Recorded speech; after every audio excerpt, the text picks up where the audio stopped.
Bakit 12 days lang? Dapat 1 year ang ibinigay. Mabait pa rin ang MTRCB sa pagpapataw ng suspension. 12 days lang? Ano to? 12 days of Christmas lang? Dapat dito mas mahaba. Dapat dito mas maraming araw, linggo o buwan silang masuspinde para magkaroon sila ng aral, ng leksyon at disiplina. Ang inaasahan ko, buwan o linggo. Dahil hindi matututo yung mga taong yan, kung ganyan na 6 na tulog at gising lang, andyan na naman pala sila. Breaking news po ito para sa ating programa. Mahalaga po ito.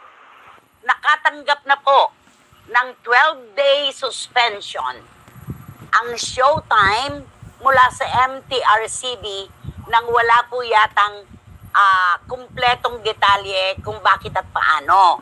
Ito po ay lumabas sa column ni Tita Crispina Belen. Lumabas po ito sa kanyang column at ang sabi nga po ay ito na raw yata ang pinaka-worst na suspension na tinanggap ng programa. 12 araw po na suspension ng It's Showtime ang ipinataw na verdict ng MTRCB. Hindi ko pa po nababasa ng buong buo yung hard copy na tungkol dito. Pero lumabas na nga po ito kay Tita Crispina Belen.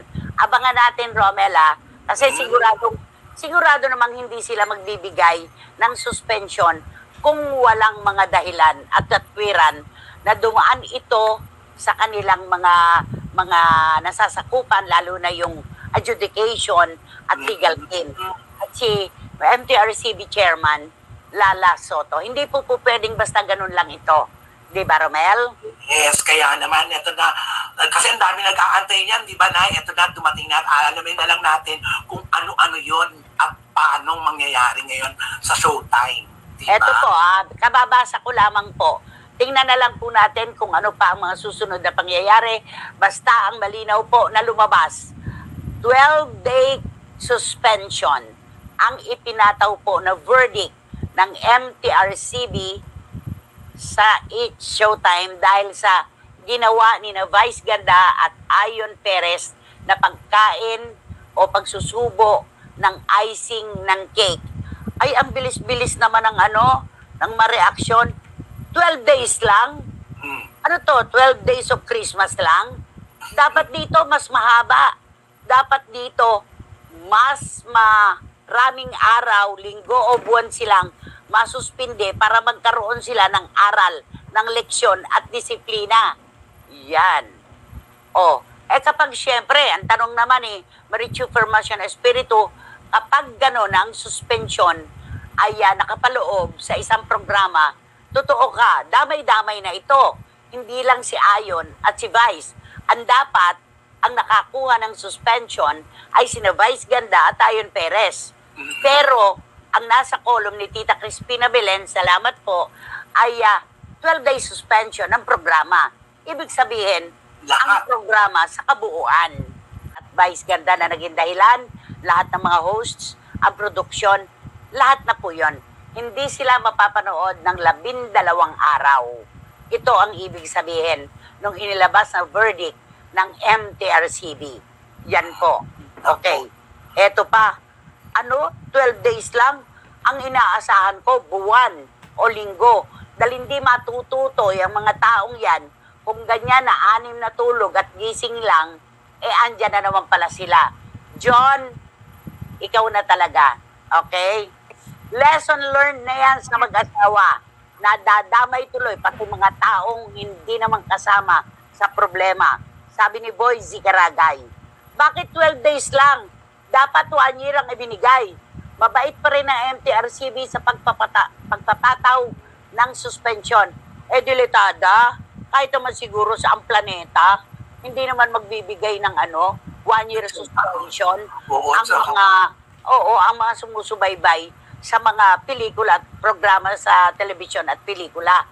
Alam ko nagpapatawa ka lang, Eddie, pero sa buhay mo, sa puso mo, hindi mo rin ito minimin.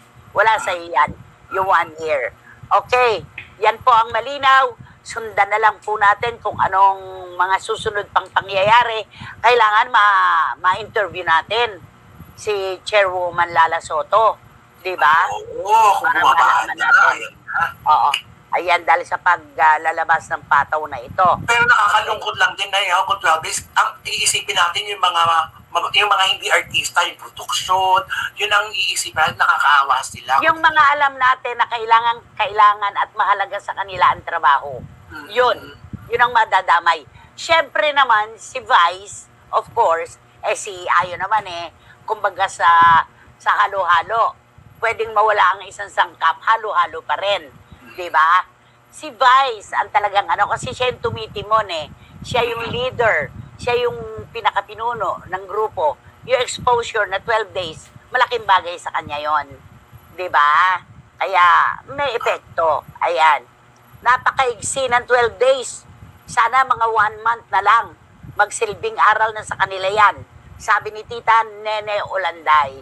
Tita Nene, salamat po. Ayan. Ay, naku po, Nay, 100% ikaw na naman pong magiging laman ng mga content sa YouTube dahil dyan sa breaking news na yan. Sabi ng ating shooter na si Ali at si Ay, Rosalie. yes. Anak, ang ating breaking news ay hindi pa formal na sa amin ang galing. Ipinadala lamang ni Tita Dolor ang kopya ng column na inilabas ni Tita Crispina Belen. Ayan. Pero tayo ang magbibigay ng komento dito. Of course, Ali, hindi mawawala ito. Okay, thank you so much. At si Direk Tom Nava, nakatutok din. Maraming salamat. Mga anak, alam ko kung ba't kayo nakatutok ngayon. Hindi dahil sa gusto nyong manood. Hindi dahil sa ano paman. Alam ko may binabantayan kayo. Mula sa puso ko, maraming salamat sa inyong lahat ng taga-SNN. Thank you mga anak. Sobra. Ayan. Ay, nako, hindi naman makatarungan ang 1 year, Nay. Kulang na lang sabihin na magsara na sana sila. Kawawa naman ang mga hindi sangkot. Sabi ni Marichu. O ayan, Eddie may nag-ano dito. Sino ba yung Eddie na nag-text na 1 year ang suspension dapat? Wala ba siyang puso? Maganda ba ang trabaho niya? Gusto ba niyang mawala ng trabaho ang ibang tao? Ayan. Ayan na, Eddie, nagagalit sa'yo. Sabi ko na nga, hindi po mini-mini Eddie yun. Nagpapatawa lang. Kasi tama si Marichu. Kung 1 year, Eddie, magsara na lang. Yun ang ibig sabihin, di ba? Naman, di ba? Si Ayo naman, secure na. May ipon na, kaya okay lang ang suspension sa kanila. Hindi siya pababayaan ng wife niya, no? Sabi ni Boy si Karagay. Yun naman. Sarcasm is in the air. Oh, di ba?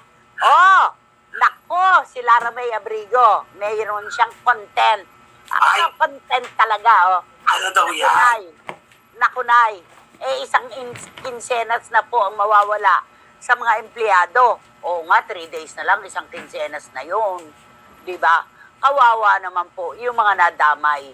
For sure, nasa kolong ka na naman po, Nay, ng mga kasama sa hanap buhay. Nako, para kang si Ali. Nako, ayaw mo na anak mo sa lahat happy. Walang ilihis yung kwento, Huwag lang ilihis yung kwento. Kasi may mga vloggers po akong napapanood. Gagamitin ko ang SNN at CFM at ang mga contents namin, gagamitin po na thumbnail. Tumitili! Pero sa loob po, iba ang interpretasyon. Hindi po maganda. Dinenega pa po kami. Kaya, kung mangongopya, pikit! Diba? Doon lang, tutok lang sa issue. Ganon. Para lahat tayo happy, di ba? Yes. Sabi ni Shoni Sebastian, Nay, kung 12 days lang po ang binigay sa kanila, at least, binigyan pa rin sila ng suspension. Tama naman dito. Napakatama naman dito ni Shoni Sebastian. Meron pa ring verdict, di ba?